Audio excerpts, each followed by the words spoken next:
Why do you not work? You okay? Why does my button not work? Oh, my button did work. Okay, I can't see from that far away. All right.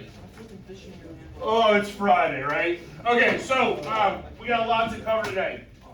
Continuation to prohibition, which we started talking about yesterday, right? Prohibition is the 18th Amendment. We're going to outlaw alcohol. Okay? I realize none of you have sat through economics yet, right? But in economics, there's a basic concept called supply and demand. People demand alcohol, right? Provided people demand it, it will be supplied, regardless of whether or not it's legal. Okay? That is a basic premise of economics. That's why there are all sorts of black markets, even in the United States, where we have sort of free market capitalism, right? There are some loopholes to law. Again, you'll learn it next year in government. There's pretty much loopholes to all laws, right? So ultimately, what ends up happening is we have the creation of moonshine, right? Bootlegging, the sometimes referred to as bathtub gin, right? But people are going to try to distill their own alcohol, right? Most of the alcohol, however, is coming from Canada, right? And a lot of the times it's actually coming like across the Great Lakes here in boats and then being unloaded in like Detroit or Chicago or wherever, right? Chicago is where Capone is, and Capone is a huge bootlegger, right? We'll talk about speakeasies later, right? Here we go, Capone. So Capone is a gangster, right? The rise of organized crime becomes much more significant in the 1920s because organized crime has the opportunity to make just boatloads of money off of bootlegging alcohol, right? That alone, they're able to generate millions and millions and millions of dollars a year. Right. Ultimately, and I mean, here's the thing. This is in the 1920s. Sort of everything is so corrupt, and the economy is growing so rapidly, and money is being exchanged so rapidly and created so rapidly that everybody wants to get rich quick in the 1920s, and so there's a lack of morality. Let's just be honest, right? People are unwilling to engage in behaviors that may be commonly seen as immoral or wrong. It was not uncommon at all. I mean, the gangsters, the mob, organized crime had all sorts of police officers on their payroll. They were tipped off to all sorts of things when there would be raids amongst the national government for ships, and then they would, and here's the thing, I mean, occasionally they would even let it get caught, right? So it looked like they were doing their job. They'd be like, hey, you can catch this, and then like this direction, right? Like, we're gonna let you catch us smuggling in, $10,000 worth of booze over here, because over there where you're not looking, we're smuggling in $100,000 worth of booze. We'll write the 10,000 off as a loss for that regard.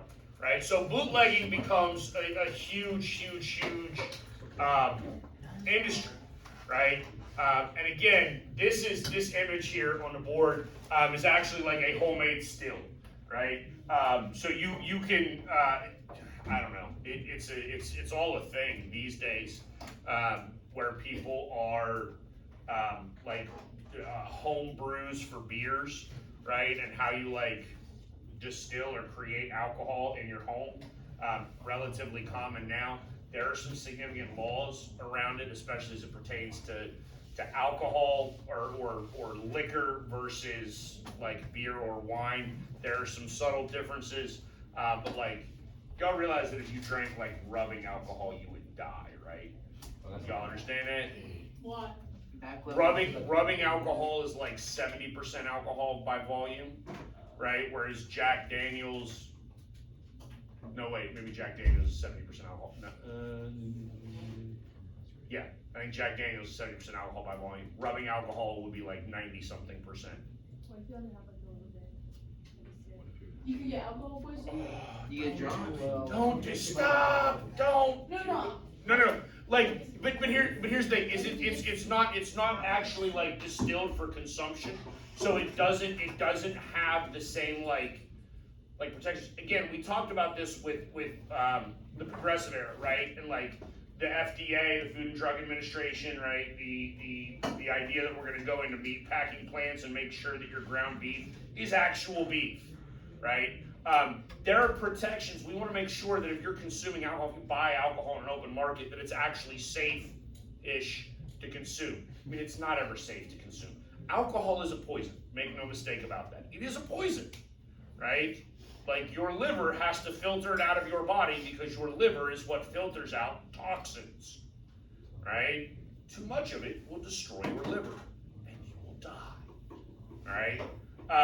But, I mean, in moderation, it's probably fine. I mean, look, it's fine for me in moderation, so who am I to say anything? I mean, I drink alcohol. All right.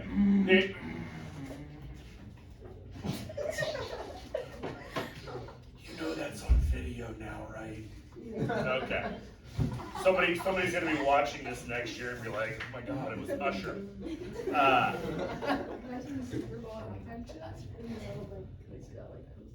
That's okay. All right. I do want to call your attention to NASCAR, right? So if you are a racing fan, right, NASCAR actually can trace its roots to the 1920s and Prohibition, right? NASCAR is actually stock car racing. Do you know what that means? So stock cars would be like regular, normal cars. That's what stock means, right? You could go buy it off the lot at like a car dealership, except obviously they're then modified, right? NASCAR cars obviously go significantly faster, but they are supposed to be stock, meaning that there's standardization amongst them. Not the same thing as like Formula One racing, but whatever, we're not gonna get into that. And what bootleggers were doing is that they were literally like modifying stock cars in order to be able to outrun the police, right? So that way, if there was some sort of high-speed chase, you could get away from the cops because your vehicle was modified and was better, right? And so NASCAR basically originally was trying to outrun police officers in the 1920s and then into the early 30s, right? And they're wildly successful, understand that. Absolutely. This is another political event that's worth covering, meaning that it's going to be on your test. Again, when we go back and we look at a whole bunch of different things that we've covered up to this point, one of the things that we should realize that we have covered is there's going to be a backlash to progressivism. There's going to be because obviously anytime there's progress, and that's what progressivism means, right? We're going to make progress. There's usually a little kickback to that. There's people that don't like progress. I think that's a natural psychological phenomenon, right? Most of us like things the way that they've always been. So the progressive era is going to see some backlash that comes out of that afterwards. And so we usually talk about that in terms of religious fundamentalism because religion is usually the backbone of conservative movements and movements that are opposed to progressive ideology, right? And so what we have in the 1920s is we have a dude in Tennessee who's going to teach students about evolution, right? And if you read your Bible, evolution is the Bible, right? If you read your Bible, evolution is not how things went. So very religious communities, right? Places where fundamental religion is still sort of the law of the land are not all right with the teaching of evolution. And so this dude goes on trial, right? He's actually like arrested and put on trial for teaching children about evolution. Yes. Right? And fun fact, do y'all remember William Jennings Bryan from the beginning of this semester? The Cross of Gold speech? No? The dude that like ran as a populist for president of the United States? None of this ringing a bell? Okay, do we remember during industrialization farmers didn't gain? Do we remember that? Oh God. Oh Lord, y'all gonna struggle on the STAR test. The STAR test does matter. Like, does it really? If you don't pass the STAR test, you don't graduate from high school. Isn't it like really easy to pass it? Yes, ma'am. No. No, STAR, the only STAR social studies test is US history. You just took the benchmark. That was like a released version. Hold on, 2 of y'all would have failed. If yesterday was the actual STAR, 2 of you failed. Oh, can we see our scores right now? I don't know. How do you know? I know how to go find your scores. I don't know if you know how to go find your Show scores. me, 'cause I actually thought I was better. That's tutorial times. Come in, yes. Yes. Alright, guys, look, two of you would have been like masters. You would have been like the highest level. 2 of you would have failed, and then the rest of you are just passers. I feel like we could. I think I'm a master. Georgia, I think you are too.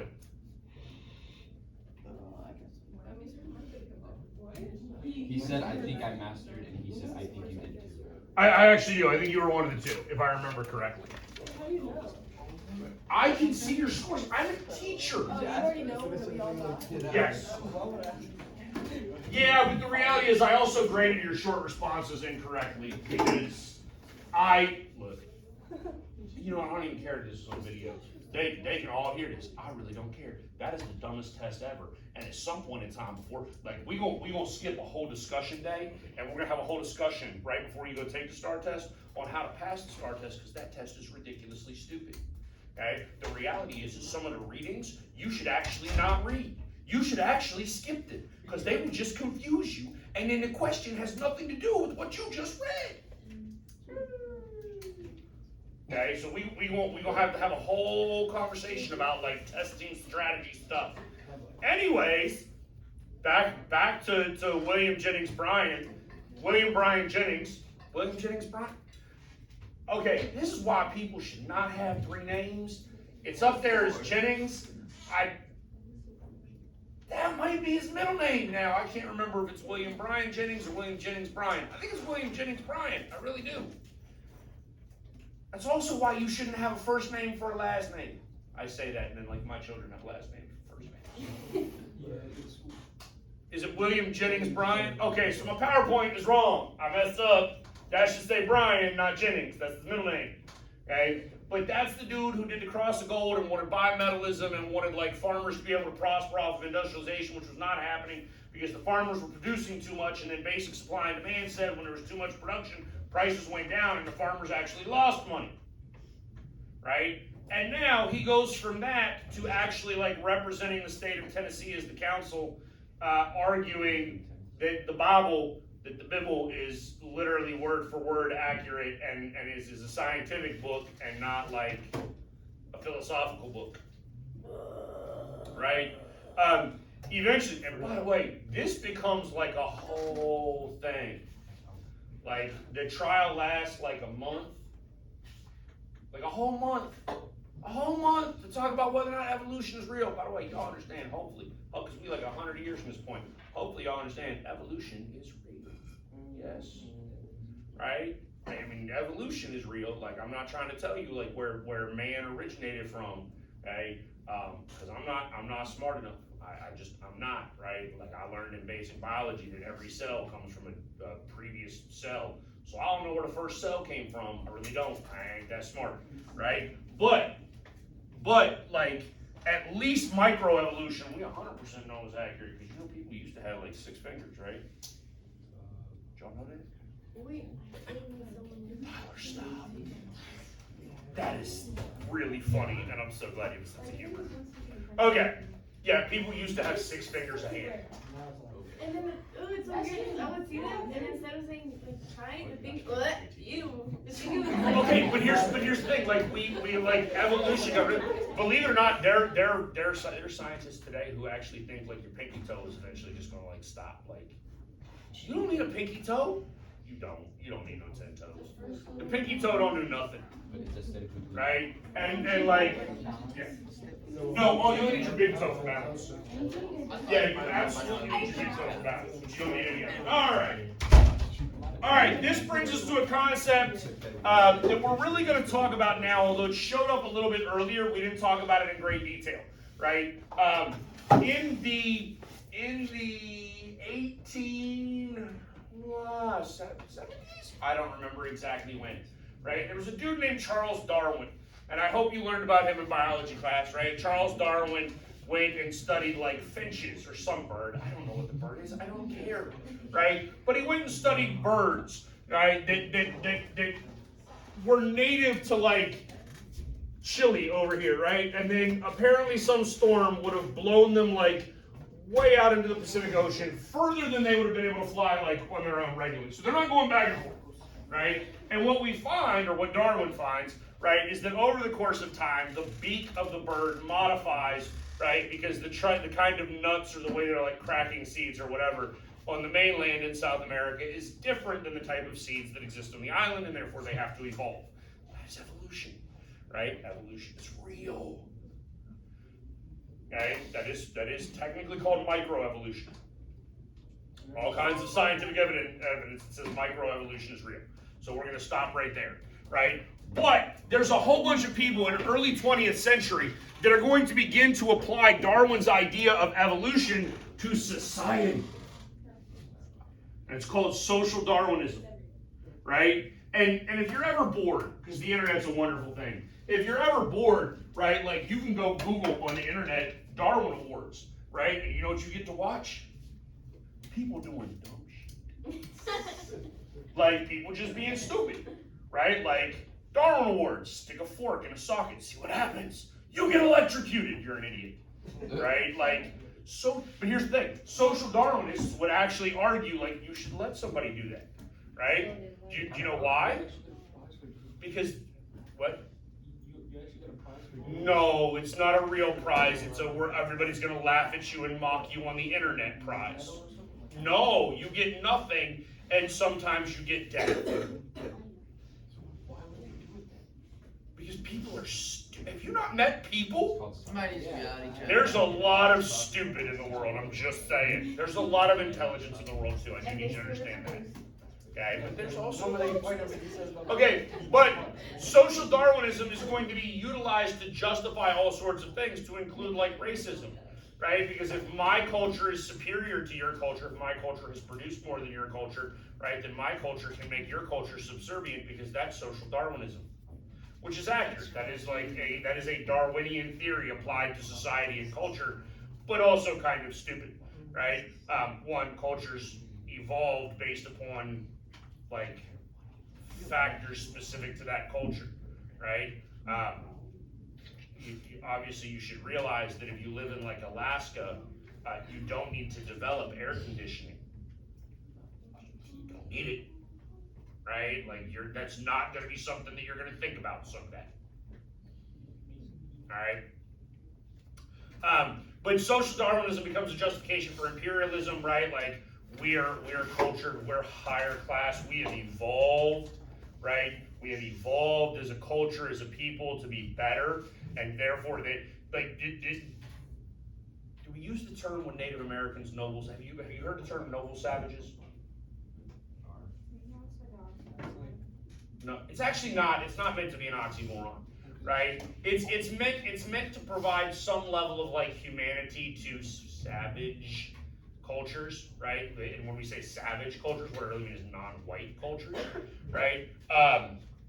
But they're good people, right? They're just uncultured by white culture standards, right? Which is where the idea of sort of noble savages, and then we're gonna go and we're gonna like culturize them. Is that a word? I don't think culturize is a word, whatever. But we're gonna go provide them like culture and Jesus, and we're gonna bring our Bibles. All right, so this brings us to the rise of republicanism, all right? And so coming out of progressivism, right? Progressivism was a massive ideology, right? Wonderful ideology, very successful ideology, spanned both sides of the political spectrum, right? Teddy Roosevelt is a conservative, or excuse me, is a progressive Republican, right? Wilson is a progressive Democrat, right? Progressivism is not really party specific at this point. But by the time we get to 1920, most of our progressives are beginning to die out, right? Woodrow Wilson was elected in 1912, re-elected in 1916. Dude had a stroke in 1919? I mean, like, half his body is paralyzed, can't move his face, can barely talk, and still, that arrogant SOB thought he was the smartest human being alive and he should run for a third term. Yes! Stupid. So stupid. Okay?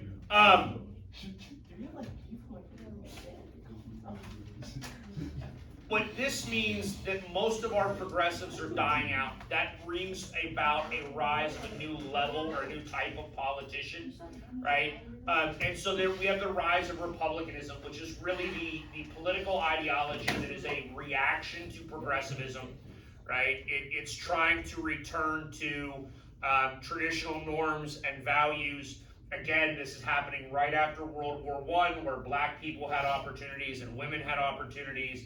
And white dudes are not really okay with that, right? Because they don't want to share that public sphere. They don't want to share power and authority and wealth and all of the things that they should be accumulating as a result of their status in society, right?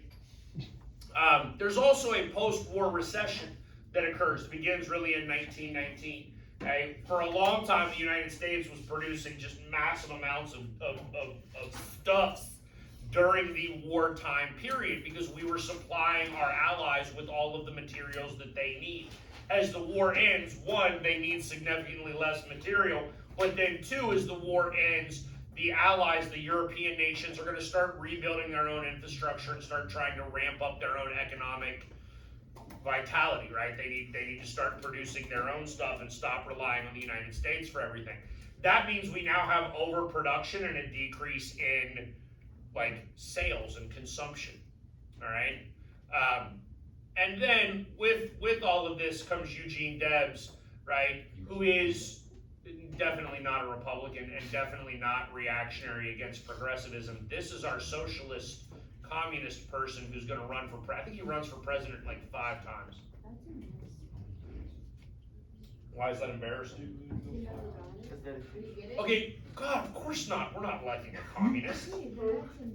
No, but it's not embarrassing. Hold on. Jill Stein is about to run for the 3rd time. She's never come close. That's true. And she's a woman. What does that have to do with anything? That sounds a little sexist. I mean, maybe it is, but like, Okay. when are we gonna elect a woman? What does that actually happen? Oh, okay, but FDR runs 4 times. And then he got it? Okay. Teddy Roosevelt runs a whole bunch. I mean, Donald Trump's about to run for a 3rd time. Yes, but Joe Biden is on his. But they're Fourth run? presidents, they've been presidents. He ran in the 80s. Joe Biden ran in the 1980s and had to drop out because they like found too many lies. But No, he was not too old in the 80s. He just lied too much in the 1980s.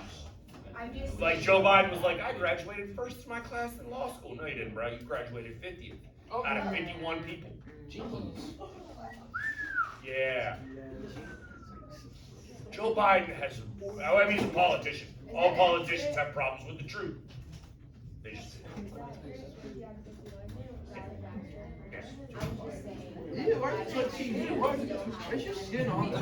but he's a communist. He's 3rd party. He's never going to be. Why is bro correct? No. The 2 major parties will never accept him. And you'll learn next year. Hey, too loud. You'll learn next year. 3rd parties cannot win. Our system, like you want to talk about systemic like issues within America, our politics systemically create a bipartisan system, a 2-party system. But is it? If you are a 3rd party, you cannot win. You will never win. You will Is never that bad? I mean, my choices come November are Donald Trump and Joe Biden, so I'm going to go with it's bad. I'm going to go with it's bad that I only have 2 choices. I did not like my 2 choices 4 years ago. I really didn't like my 2 choices 8 years ago. What was 8 years ago? Hillary. Remember Clinton and Trump. Brandon? Let's go. Hillary Clinton, yeah. Yeah, all y'all. All right, so Republicans, right? We're gonna put an end to progressivism, right? We do have new ideologies that are coming of age, right? The idea of prohibition, right? A significant concern about morality again, religious fundamentalism. The KKK is actually a part of that because again, the KKK exists in their mind to do what? White woman virginity. Yes, to protect white female virginity. But and I want you to understand, like, if we talk about it that way, like, we're just looking out for the women. Like, that actually sounds honorable, doesn't it? Like, does that sound like a good thing? Are we all okay with that? Looking out for women? Like, trying to make sure that women aren't taken advantage of? That sounds adorable, but, like, that's not how the KKK is doing it. Well, what if they take advantage of them? What? Well, what if they take advantage of them? Okay, but theoretically, men can defend themselves. Well, certainly not in this day and age. But back then, they probably could. All right. So look, Warren G. Harding runs. The Harding administration is a return to normalcy. You need to understand that term. Guys, stop talking, because I've only got like 20 minutes and I gotta get through all this. Okay? All right, the Harding administration is a return to normalcy, right? What that means is he wants to try to go back to the pre-war era, right, where the United States was more isolationist, right? The U.S. doesn't do as much, right? Very much a conservative ideology, okay? And again, we're going to take over a slumping economy and sort of a tumultuous period where you have like women participating for the first time. And again, some of the other issues that come out of World War I. During the Harding administration, right, he actually appoints a dude named Andrew Mellon to be the Secretary of the Treasury. And I don't generally teach cabinet level people because cabinet members are stupid. And they're not stupid, but they're worthless. They run their little department and then like we move on in life and we forget about them. Andrew Mellon is actually relatively important for a couple of reasons, and there's a whole slide on him, so you'll see this. But Mellon actually serves as the Secretary of the Treasury for like 3 different presidents. And Mellon is really the guy, probably more than anybody else. I think a lot of conservatives will give Calvin Coolidge credit for what he did with the economy. Mellon is really the guy that's sort of doing it, right? He is the one that's behind it in order to try to stimulate economic growth. And interestingly enough, right, you'll learn next year in government a concept called trickle-down economics and what that really entails, right? Mellon actually successfully implements trickle-down economics, like successfully, right? Meaning he drastically cuts taxes for the wealthy, right? And everybody gets richer as a result. And he also drastically decreases the United States debt, right? Which is also wildly like impressive if you decrease the revenue coming in and you decrease debt all at the same time. It is, right? Interestingly enough, Harding is actually still progressive on some racial issues, right? He is not in favor of the KKK. He actually tries to pass an anti-lynching bill, which fails. He actually speaks specifically in the South, which mad props to him because that's a little dangerous, right? Because white guys that go into the South and advocate for black people are generally not looked upon favorably in the South in the 1920s, prior to 1970, maybe even still today. I don't know. But Harding is, Harding is going to speak to a very large group of people advocating for actual political and economic equality of African Americans, which is significant, right? We've seen African Americans within the United States through the Great Migration, the entrance of African Americans into the public sphere, into work, into all aspects of life, conduct themselves in an honorable, high manner. I mean, they clearly are capable, right?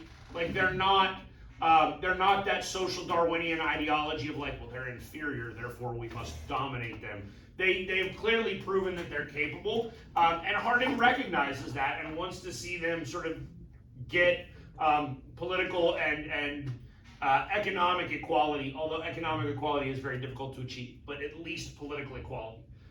Obviously, he's not really going to get that because Jim Crow laws are still in existence in the KKK, and this is really sort of the second emergence of the KKK. At this time, the KKK is going to wildly dominate Southern culture and whatnot. Okay? As progressive as Harding is on race, he is not progressive as it pertains to labor and labor unions and sort of economics. And again, this is probably due at least in part to Andrew Mellon and his control of the economy, because Mellon is like filthy rich. Filthy rich. Harding wants to return to isolationism. Again, we are there's a lot of people in the United States that were unhappy that we went into World War I. I think I could actually make a decently convincing argument that we didn't need to go into World War I. World War I, the outcome might have been different. It might have drug on for a little bit longer. But I don't know that we needed to enter that war. There were certainly a lot of Americans that felt that way. And after the war is over, the United States wants to return to an isolationist foreign policy, and Harding is willing to do that. We will, however, at least try to control the patrol on some level, the global arms race, right? That being said, we have a pact. It's called the Kellogg-Brandt Pact that basically says you can't go to war. Like, war is not a viable foreign policy. However, you can defend yourself if attacked, at which point you're basically saying war is an option again, right? The Harding administration ultimately is remembered predominantly for the Teapot Dome scandal. And this is one of the downsides to the 1920s and the massive economic growth and the wealth created and the wealth generated. Obviously, everybody's trying to get rich in the 1920s, right? Just like in the 1880s and the rise of industrialization in the United States, 1880s into the 1890s, it's a massive economic boom period. The 1920s is a massive economic boom period, right? You don't want to be left holding the bag when everybody else is filling their bag up and getting rich. Albert, is his name up there? I think it's Albert Fall, is the Secretary of the Interior. And he basically is taking kickbacks. Do you remember me teaching you about like Boss Tweed and kickbacks within New York City, right? And how like government contracts are awarded and things like that. Basically, this is what the Teapot Dome scandal is. It's exactly that. It's exactly that manner of kickback, except it's for oil leases on public land that was a part of Teddy Roosevelt's conservation while he was president of the United States, right? And so Harding's administration ends because Harding dies from food poisoning a couple of years into his presidency before he can really do anything. I mean, maybe we give Harding credit for the 1920s and the massive economic boom. I don't think history generally does that, though. I think instead it goes to his predecessor, right, who is Calvin Coolidge. Coolidge was the vice president. When Harding dies, he becomes president of the United States. Coolidge is just a fun, entertaining guy to talk about. Y'all already listened to the podcast, yes?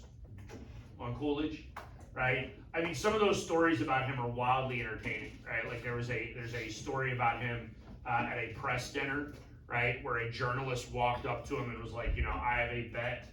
I made a bet with another journalist that I can get you to say more than 2 words tonight, right? To which Coolidge's response was, you lose.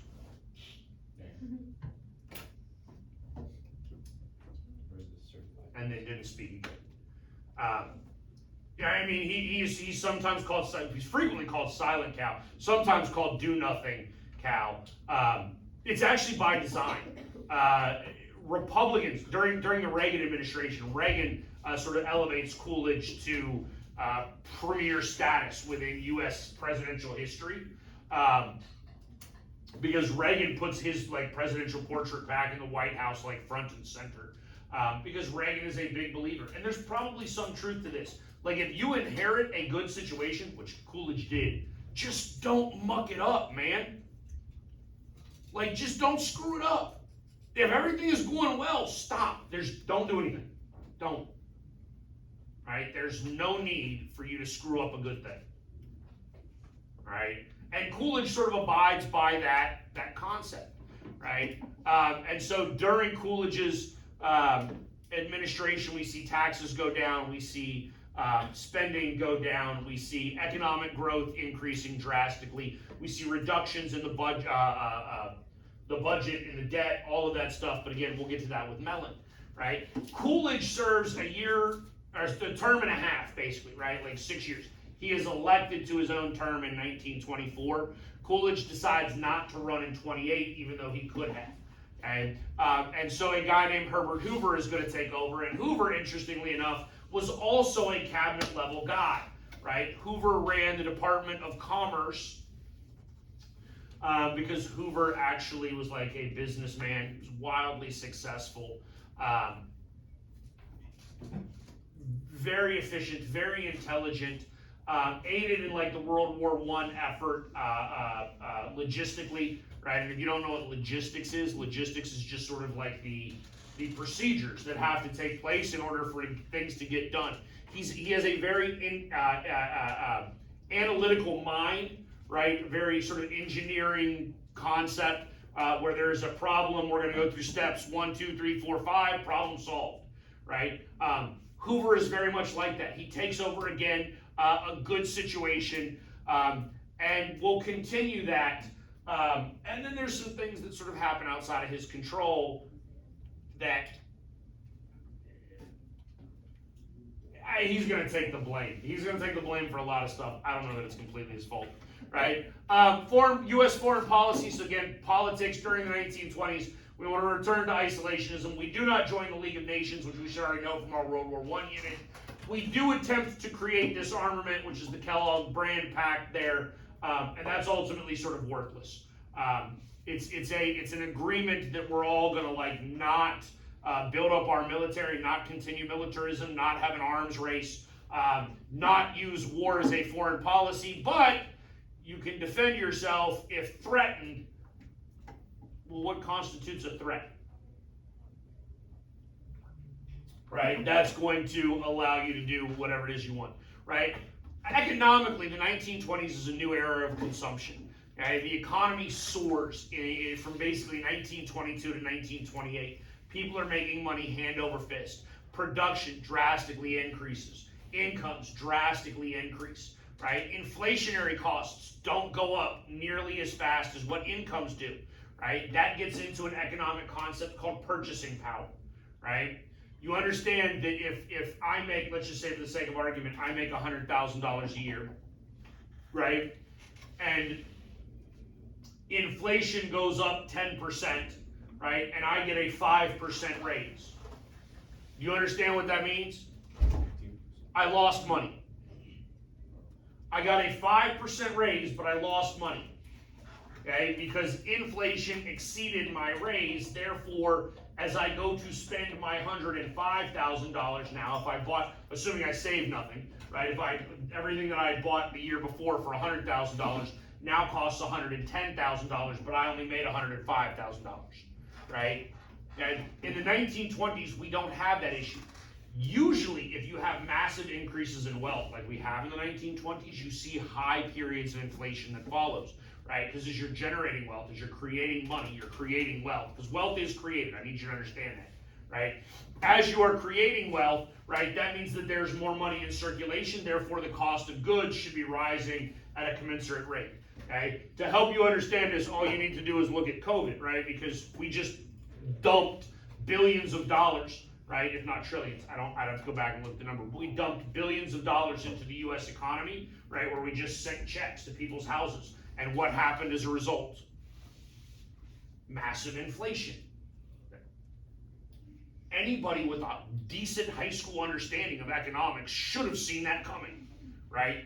Why people with PhDs in economics in the United States government couldn't see that outcome is beyond me, right? But in the 1920s, we see the creation of wealth, right, which is now done in the private sector versus the government just handing out money. The creation of wealth does not see the massive inflationary period that probably should happen with it.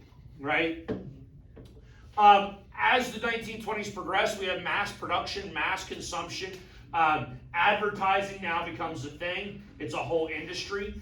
People are trying to convince you to buy specific products. Products are in competition with one another, right?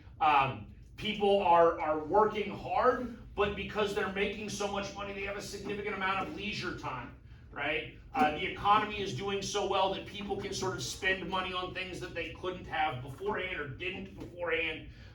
They have excess wealth to spend, right? We also see during the 1920s a significant expansion in electrification, right? Or the bringing of electricity specifically into urban areas. So now homes are going to have electricity, right? Specifically in our urban areas, right? That means we're going to have a whole nother level of consumption that occurs because now people can go out and buy things like refrigerators, dishwashers, radios, right? All manner of things that require electricity to run, okay? And those things are all geared toward making your life better, right? When you look at economic growth should be aimed at increasing quality of life, right? And that just means how good your life is, right? Women become the predominant purchasers of goods. They are the consumers. Men go to work, women go to the store and shop, right? And men are making so much money that they don't really have a problem with it, right? It's not like it's a bad thing. All right, this brings me back to Mellon. I should have moved Mellon up in front of all this stuff, right? Secretary of the Treasury under 3 presidents, 3 different revenue acts. And again, I'm not going to test you on these like individually. I just need you to understand that this dude takes the tax rate, right? Takes the tax rate from 73%. Do y'all understand what that means? That means people at the top end of the tax bracket. We have a progressive tax system, and I don't know if we'll ever really get a chance to talk about it. I'll explain it to you next year in government in way more detail, right? But a progressive tax bracket means that at the bottom level, everybody pays the same rate. And then at the next level, right, you're only paying that rate on the money that you make between that level, right? So let's just say the top level in 1921 is $100,000, and I don't think it was. I think it was actually $500,000, right? For every dollar after $500,000 that you make, 73 cents of that dollar gets paid in taxes. Oh wow, that's a lot. That's a boatload. That's a lot. 73 cents a dollar. But it's after you've made $500,000. Like, I need you to understand that. Like, you've already made $500,000 and it's 1920. Okay? And you'll see, because I've actually got some like inflationary data in the next PowerPoint for you, just to show you like what money was worth then versus what money is worth today. $500,000 is a crap ton of money, right? Like you could just Scrooge McDuck it up. You know who that is? Yeah. The dude who swims in his little vault of gold. Don't swim in gold. Don't swim in paper money either. You get paper cuts. That'd be painful. Right? But if you tried to swim through gold, you would get crushed and die. Yeah. Right? So here's the thing. Drastically drops the tax rate. Highest tax rate goes from 73% all the way down to 25%. Okay?